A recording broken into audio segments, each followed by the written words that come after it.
Muy bien, son las 8:17 de la mañana. Vamos a mandarle un saludo muy cordial a muchas personas que nos están viendo y que comienzan su día con un poquito de ansiedad porque están de pronto desempleadas. Tanto hombres como mujeres que están a la expectativa de que de pronto llegue una nueva oportunidad laboral y pues de pronto también les cae como anillo al dedo en el día de hoy nuestra participación en especial de nuestra invitada, como siempre, los lunes, Silvia Ramírez, que viene a hablarnos de eso. Mi Silvia querida, bienvenida a nuestro programa como siempre y pues el título es clarísimo. ¿Cuándo un ciclo profesional llega a su fin? Y hay que hacer muchas cosas. Así es, hola, buenos días. Bienvenida, Silvia, ¿qué más? Qué chévere empezar aquí, aunque yo quiero hacer una precisión sobre el tono de Hernán, ¿no? ¿Por qué? Silvia Ramírez, como cada lunes. Ahora, vamos para atrás un poquito. ¿Cómo es ser Silvia Ramírez? Silvia Ramírez, Eso, cada ahora sí. lunes. Como es una Con mujer felicidad. se metió. Exacto. Asociación Olímpica, ¿no? Que dice se metió, ¿no? Pero sí, con Bien. más Pero es que posibilidad. no, pues que la siento yo como en mi casa. Pues no, pero sí, pero no hay que bajarle la emoción. Bueno, a propósito de emociones, una emoción muy complicada es esa que sentimos cuando estábamos hablando ahorita fuera de cámaras de la diferencia que hay entre cuando tenemos que renunciar y cuando nos renuncian, ¿no? Cuando se nos acaba el trabajo. Pero lo importante es que hoy vamos a hablar de cómo hacer para cerrar ese ciclo profesional de modo que sea una ocasión para crecer. Entonces les propongo que pensemos en lo siguiente. Pensa. Cuando uno se ve ante la circunstancia de estar ya sin trabajo, la clave es manejar el diálogo interno. Entonces una cosa súper importante es pensar, de ahí para abajo no me voy a ir más. O sea, fíjense, ¿No me qué? ya no me voy a caer más, no voy a caer más bajito. O sea, fíjense, lo peor que me podría pasar, que era quedarme sin trabajo, ya me pasó. Y es que pensarlo de esa manera nos da mucho poder personal, porque fíjense, yo me tranquilizo muchísimo. Entonces, clave, uno, lo peor que me podría pasar ya me está pasando y no me morí. Entonces, perfecto. Segunda pregunta que tenemos que hacernos cuando estamos sin el trabajo y es, ¿qué quiero hacer ahora? Porque el problema cuando se nos acaba la relación, el proyecto laboral, incluso para los independientes, cuando cerramos un proyecto o cuando estamos en una empresa, la pregunta es, ¿cómo hago para repartir mi hoja de vida rápido y que me contraten en algún lado rápido? Es muy importante no dar bandazos, esa palabra es clave, no irme de un lado para otro repartiendo mi hoja de vida en todas partes sin saber. Y entonces, Tener un plan. Entonces, una cosa muy importante es, ¿quiero hacer lo mismo? Por ejemplo, porque hay personas que han tenido por 18 años un trabajo que le parece una pesadilla. Entonces, si me despiden, ojo con esto porque a uno nunca le pasan las cosas porque sí. Si me despiden de pronto es porque yo ya venía planeando eso por lo menos de manera inconsciente. Entonces, ¿qué es lo que quiero hacer? Me quiero desempeñar en la misma industria, quiero cambiar de proyecto, por fin quiero dedicarme al proyecto culinario, ¿qué? Pero aprovechemos para soñar. Otra cosa fundamental, ahora que vamos a seguir conversando, pero una cosa fundamental es lo que pienso en relación con lo que está pasando. Con dos clases de personas, con los colegas y con los jefes. Vamos a hablar un poquito más adelante del resentimiento, ¿no? Clave, no ponerme a rumiar emociones feas con las otras personas, porque eso impide que salgamos por la puerta grande. decisiones Sí. difíciles al momento de saber si seguimos o no seguimos en ese trabajo que puede estar siendo, como lo decía Silvia, una pesadilla. Sí, creo que uno de los problemas mayores es cuando o toman la decisión o te la hacen tomar, quedarse uno en el por qué. ¿Por qué? ¿Por qué me echaron? ¿Por qué tuve que renunciar? ¿Por qué? Y superar eso e irse para el para qué. Sí. Y de ahí empezar a planificar. Lo que tú dices es muy cierto. Yo creo que es, y lo importante a veces es tomarse la pausa para planificar, porque uno sale, digamos, una de las angustias, ¿cuál es? La plata. Mañana, ¿cómo traigo la plata a mi casa? Pero esas pausas en esos espacios que nos obliga la vida, pues nos hacen organizar un poco más lo que queremos más adelante y no volver a caer en un error laboral. Claro, y no solo la plata, que es lo primero lo que uno piensa, ¿no? ¿Cómo voy a mantener mi familia, mis proyectos, cómo pago mis cuentas, sí? Pero además hay personas que cuando se ven en la circunstancia de haber sido despedidos, piensan, ¿qué va a pensar mi familia de mí? Mis hijos van a pensar que yo soy un fracasado. La autoestima se va al piso. Exacto. Y eso lo conversaba el año pasado después de una conferencia. Me decía un señor, es que mi hija va a pensar que yo soy una persona fracasada. Y yo le dije, ojo, tu hija de 4 años ni siquiera conoce la palabra fracasado. No empieces a pensarla de ti mismo. Muy importante, clave, lo que yo me digo sobre mi propia autoestima. Ahora, cuando a uno lo notifican de que lo despidieron, lo primero que uno empieza a hacer es ¿dónde estuvo mi error? O sea, ¿Qué lo hice primero mal? que uno siente O sea, es mi culpa. autojustificarse. Sí, o autoflagelarse. Entonces, Ya. son dos extremos que en los que no hay que caer. Pensemos en lo primero. Echarme la culpa. Claro, es que yo hice esto mal, esta otra cosa mal, me faltó hacer más. Después vamos a mirar en eso, pero en principio no nos demos látigo porque es muy peligroso. O hay en otros momentos donde tristemente no por uno mismo, sino por las condiciones económicas de una empresa, prescinden de uno. Sí. No es porque tu calidad profesional sea mala, sino porque vienen las recesiones, entonces empiezan las famosas leyes de recorte y empiezan a podar y cae uno de pronto en esa colada. Y ahí vamos a lo otro que estabas mencionando, que es la autocompasión, que es otra cosa quizás más peligrosa. Entonces empezar, pobrecito yo, claro, una tras de otra, me vienen las noticias malas. Pues que soy nadie me abandonada. quiere, sí, todos no me sirvo hacían para nada. el mal ambiente. Sí, entonces cuidado con la autocompasión porque es que ¿cuál es el problema? Nos quedamos como mirándonos el ombligo y en fin no pasamos a la acción. Entonces, ojo con eso. Y sobre todo porque es que hay empresas que tienen formas muy crueles de prescindir de uno, ¿no? pero por favor. Decíamos, hay empresas que le tienen a uno una favor. caja lista con sus cosas. No y te les- dejan entrar en la oficina. que no dejan entrar a la oficina, que le quitan a uno los teléfonos, los computadores y le bloquean las cosas. La clave es, de donde sea, mantener la dignidad personal. Bueno, Silvia, eso es en el caso de que a uno lo renuncien, como estabas diciendo, cuando uno lo despiden. Pero si la persona todavía no la han despedido y siente que está en el lugar equivocado, ¿qué ítems o qué puntos se deben tener en cuenta para decirle chao a ese trabajo? Bueno, Para primero es renunciar el a su instinto. estilo de vida. Yo siempre le apuesto al instinto porque es que el instinto, uno en las tripas sabe. Entonces, cuando yo empiezo a sentir que ese trabajo me desmotiva, como lo hablábamos la semana pasada, que de pronto me empiezo a sentir atrapado en el lugar que no es, en vez de esperar hasta saturarme y presentar la renuncia así como intempestivamente, la clave es empezar a hacer un plan. Porque fíjense, yo estoy en un supongamos, estoy en un trabajo que detesto, pero nadie me está echando. En la práctica, fíjense que eso equivale como si me estuvieran pagando para que yo busque otro trabajo. Entonces lo digo es porque con calma, desde mi escritorio, aprovechando que nadie me está despidiendo, pero siendo consciente de que yo ya sé que me llegó la hora de cambiar, empiezo a buscar cuáles son las opciones. O sea, no esperemos hasta el final para estar reventados. Segundo, vamos a hacerlo despacio. No nos le botemos a la primera propuesta que nos encontremos. No, cuidado con esto. A veces nos empiezan a llamar de otras empresas para entrevistas profesionales. Ojo con la soberbia.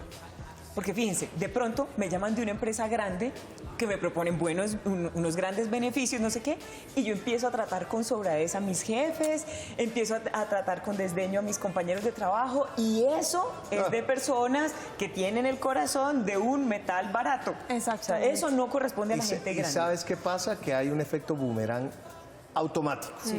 La soberbia se paga después con creces. No, después y se le cae la durísimas. propuesta. Claro, por supuesto. Bueno, ese es un tema... Bueno, yo relacionado- creo que a veces nos tenemos que volver a los trabajos, ¿no? O sea, Ah, ese y efecto- con la cabeza más agachada. y a que me contraten por el salario que me quieran dar y cuidado con eso. Y lo digo es dos cositas puntualmente. El trato con los colegas, porque claro, estamos encerrados varios colegas en muy pocos metros cuadrados, es normal que haya gente que no me cae muy bien. Si yo por el cuento de pensar que ya estoy de salida empiezo a tratar a la gente mal, estoy creando un resentimiento y esto es... Lo que dice popularmente Silvia, hay que salir por la puerta grande. Claro, Siempre.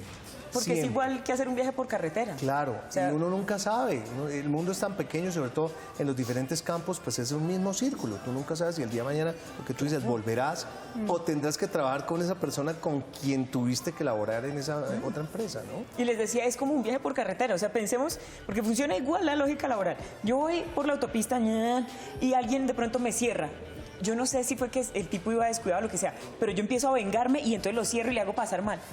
Si más adelante yo me pincho, por ejemplo, se me explota una llanta, me quedo sin dirección en el carro, ojo, yo no necesito un rival, yo necesito es un compañero de carretera, así mismo los colegas. Pues con los colegas mucho cuidado. Si una persona en este momento está en esas dudas de si seguir en su trabajo o no seguir en este trabajo, llegan también muchas inquietudes y es, por ejemplo, si yo solamente sé hacer esto, ¿qué más voy a hacer? ¿En qué más me voy a emplear? Sí, esa es una pregunta frecuente cuando llevamos muchos años en un mismo trabajo, ¿no? O dentro de una misma industria. Y ahí la clave es pensar, no concentrarnos en lo obvio, sino a quién más le podría interesar lo que yo sé hacer. Por ejemplo, yo soy experta en vender hierros porque he trabajado toda la vida en una ferretería. Eso tradicionalmente le importaría a un almacén que vende hierros, sí, pero fíjense que yo podría ser jefe de compras de una compañía que se dedica a la construcción y yo puedo ser la encargada de comprar buenos hierros. Entonces, no necesariamente me tengo que quedar en lo mismo, la clave es pensar qué usos alternativos tiene lo que yo ya sé hacer. Ok, buscar Variables. Hay otro tema, Silvia, que es cuando uno toma la decisión, no que la tome, sino uno toma la decisión de renunciar, no quiere mantener el estatus. Si yo he tenido un cargo ejecutivo donde he tenido, digamos, un salario promedio, tomo la decisión de renunciar. Viene la parte difícil porque es tratar de buscar una sustitución igual o mejor a la que yo tenía. Y eso no es fácil. No es porque fácil. es a veces comenzar de ceros y a veces tú me puedes poner la condición, buenísimo, pero no tenemos 10 sino 5 pesos. Y no solo eso, hay empresas que ya no están usando los títulos de gerentes, por ejemplo. Entonces, hay empresas donde, por ejemplo, supongamos, tengo un ego grande y para mí es muy importante que, como ya soy gerente de área, ahora ser gerente nacional de lo mismo. Me consigo una entrevista de trabajo en una empresa y me dicen, mire, su cargo en poder es equivalente a eso, pero nosotros no tenemos esos títulos. Entonces aquí te vas a llamar facilitador nacional de cosas. Ojo, porque esto, la explicación es esencialmente espiritual. Entre uno más le importa el estatus, la vida más se encarga de ponerlo contra el pavimento y de quitarle esas posibilidades. Entonces, cuando vayamos a hacer la siguiente movida, claro, todos queremos estar mejor. Pero más allá de pensar cómo hago para encaramarme en un trabajo más importante, pensemos, va a sonar cursi, pero queridos, funciona así. ¿Cómo hago para poder solucionarle más cosas a más gente? ¿Cómo hago para llegar a un trabajo donde yo pueda servir a más personas? Mire, se los prometo porque así no solo ha sido mi vida, sino veo la vida de la gente ser. Cuando la intención de uno es de verdad ayudar a alguien, el crecimiento profesional se da de manera espontánea. ¿Cómo debe ser la comunicación de esta persona que está a punto de renunciar con sus demás compañeros y con su jefe? ¿Se lo debe decir? ¿Les debe comentar, mire, estoy buscando otro trabajo? ¿O mejor hacerlo calladito y esperar a que él reviente por ahí otra oportunidad? Si hay algo, y esa pregunta es fundamental, porque en todas las relaciones humanas la clave es la claridad en la comunicación, ¿no? Sí, lo hemos dicho varias veces, lo importante es que tú y yo estemos de acuerdo en lo que pensamos. Si es que me molesta algo puntualmente, yo debería decírselo a mi jefe, o si es que la plata no me está alcanzando, yo debería decírselo a mi jefe, o si tengo un problema con un compañero. Con las consecuencias que vengan.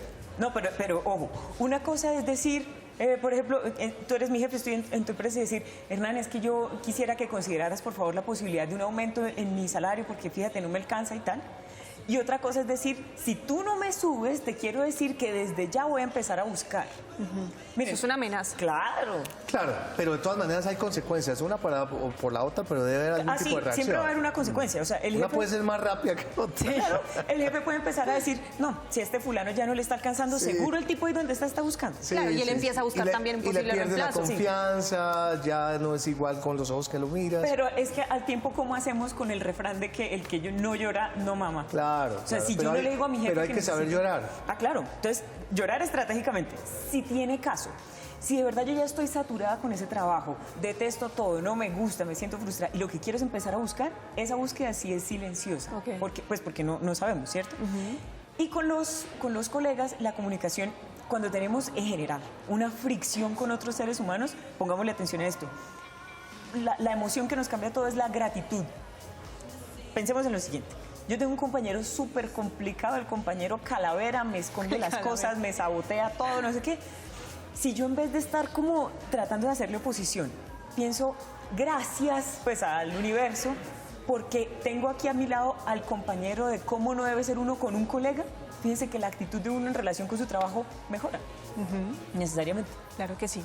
Mire, hay otro tema que me parece interesantísima, Silvia, yo no sé cómo lo ves, que es a veces cuando uno toma decisiones no propiamente por sustitución laboral, sino por confort personal. En estos días, por ejemplo, lo pongo claramente, una presentadora de noticias de un canal muy importante en Colombia toma una decisión, con toda la fama y el éxito que ha tenido, de decir, no sigo trabajando porque quiero dedicarme a mi esposo y a mi familia. Ajá. Y tomó una decisión en donde está en su mejor momento profesional, que diría uno, pero ¿cómo va a dejar usted su puesto, su fama, su éxito? Guapa, y sobre todo pensando en su vida más que en la de los demás. Sí, aquí ese es el efecto de Marilyn Monroe, claro. Porque fíjense, ella se murió en el apogeo de su belleza. No pasó como, por ejemplo, con Brigitte Bardot, que ahora estamos viendo cómo se volvió feíta y tal, y vemos en general la vejez que no es muy halagadora. Entonces, eso puede tener dos lecturas. Uno, si ella sabe capitalizar eso, lo bueno es que se salió en el momento más brillante de su carrera y eso hace que cuando quiera volver el terreno esté más o menos abonado. Por otra parte, uno lo que tiene que tener claro en la vida son sus prioridades. O sea, si ella siente que con su familia conforma un equipo que hace que no sea indispensable que trabajen lo mismo, que puede estar tranquila y que ella se siente mejor consigo misma, sobre todo más realizada. Y digo realizadas porque hay mujeres que les frustra dedicarse a la casa. Entonces, ella lo que quiere es eso, está bien que lo hagamos. En general la vida no está larga. Entonces, la clave siempre es ir en función de nuestras prioridades, siempre. No hemos hablado de algo y es los trabajadores independientes. Cuando yo tengo mi propia empresa y he estado dándole y tratando de que progrese, que mejore la situación tanto para uno como para los demás empleados, ¿qué hacer en esa situación cuando no sabes si continuar o si cerrar? Se me iluminaron los ojos porque es que yo soy también un trabajador independiente y aquí una cosa fundamental es distinguir entre ser persistente y ser obstinado. Muy importante. Fíjense, los independientes nos encontramos con toda suerte de obstáculos. Pero espérate un segundo, vamos a cambiar, tenemos un inconveniente. Vamos a recordar. Cuida especialmente tus actitudes en la última semana de trabajo. Hay que salir por la puerta grande. Ese es llegando un poquito a la conclusión de lo que estamos hablando contigo. Bueno, y por favor, entonces, retoma. decía Mónica que cómo hacemos los independientes, ¿no? Cuando se nos cambian las cosas y les estaba diciendo, una cosa fundamental, hay que distinguir entre ser persistente y ser obstinado. Porque a todos se nos atraviesan obstáculos. Sí. Pero pensemos en esto, no todos los obstáculos están diseñados para que yo los supere. Ojo que hay obstáculos que se me atraviesan es para que yo, en fin, entienda que me tengo que ir por otro camino. Entonces, independientes, la pregunta grande, bueno, son dos preguntas grandes. Uno, ¿por qué empecé este proyecto? ¿Qué fue lo que me movió? Y segundo, ¿la meta que yo estoy persiguiendo todavía tiene sentido que yo me desgaste por ir hacia allá? Porque aunque una meta sea buena, de pronto por el camino ya no tiene sentido. Entonces la clave, sobre todo porque a nosotros nadie nos subsidia, es que hagamos un uso racional de nuestra energía. Si ya no tiene sentido llegar hacia esa meta, entonces cambiar rapidito de proyecto. Porque si miramos, las empresas y las personas que han sido más exitosas en el mundo, lo que tienen en común es la capacidad de reinventarse con los desafíos. Entonces, en un independiente lo clave es la capacidad de reacción y de adaptación. Y arriesgarse sin miedo, porque lo que pasa con el independiente es que no quiere volver a trabajar, no quiere volver a depender de un jefe. Buenísimo eso. ¿Será que puedo montar otra empresa? Claro. Además, independientes, está bien si nos conseguimos un trabajo por un tiempo para fondear nuestro proyecto. Eso lo hacen muchas personas con gran frecuencia. Claro, y que las consecuencias muchas veces no sea del ostracismo. Cuando uno termina o le termina un trabajo, quedarse uno quieto esperando a ver si de pronto el día de mañana lo llaman, o que puso uno las hojas de vida y esperar a ver si de pronto el trabajo le llegó. No, ahí sí yo me pongo un poquito, digamos, cristiano. Es cuando tú ves en el Padre Nuestro y dice, sí, el pan de cada día, danos hoy el pan de cada día. No, es que Él no nos lo va a traer pues a la cama, hay que buscarlo para precisamente labrarlo. Mi Silvia querida, yo creo que tenemos clarísimo el tema en el día de hoy. Buenísimo, me encanta el tema. Es un tema muy interesante, sin embargo, si la gente lo quiere ahondar, entra a Silvia, la primera I es Y, Silvia R Coaching, y en mi página web están todas mis redes sociales, www.silviaramirez.com.co. Muy bien, mi Silvia querida, son las 8:36 de la mañana.